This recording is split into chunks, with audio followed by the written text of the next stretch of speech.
Mae Mel yn cymryd seibiant o'r gwaith garddio I werthfawrogi'r parc.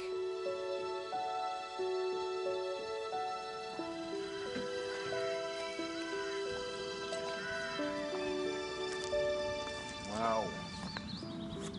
Mes, de.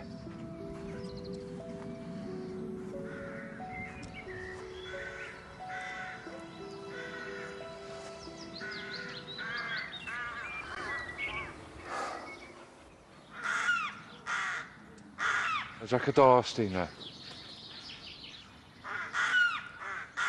Ac am yn Cwmni fi.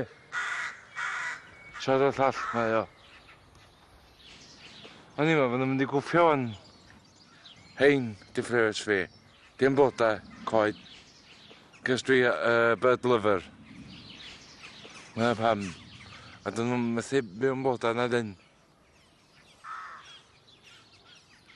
Mae'r ymwelwyr o Denmark, fel Mel, yn sylwi ar yr adar.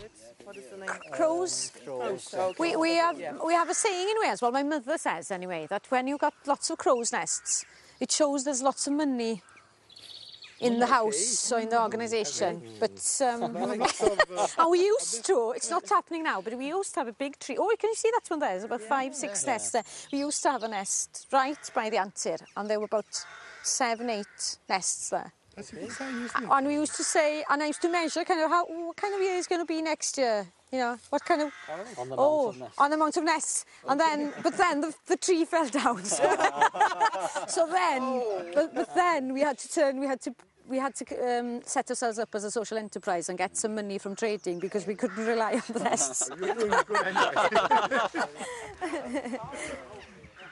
Mae'r ffordd mae Antur Waunfawr yn gweithio yn creu argraff ar Morgans sy'n bennaeth ysgol I bobl ag anableddau dysgu.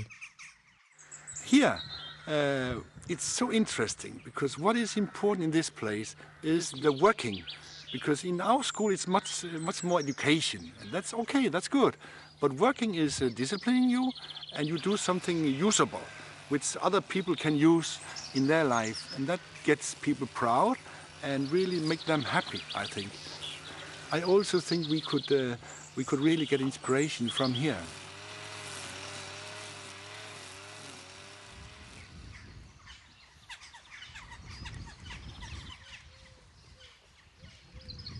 Yn y swyddfa, tra bod Margaret yn teipio cyfnodion cyfarfod y bore, mae Meical Jones yn caseibiant, gan bod y post wedi ddosbarthu, y cyfarfod wedi dod I ben, a'r ffôns wedi tawelu.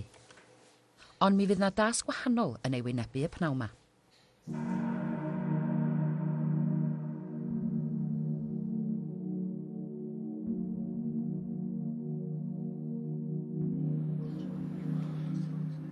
Mae'r Antur wedi trefnu Meical fynd i'r coleg ar gwrs cyfrifiaduron.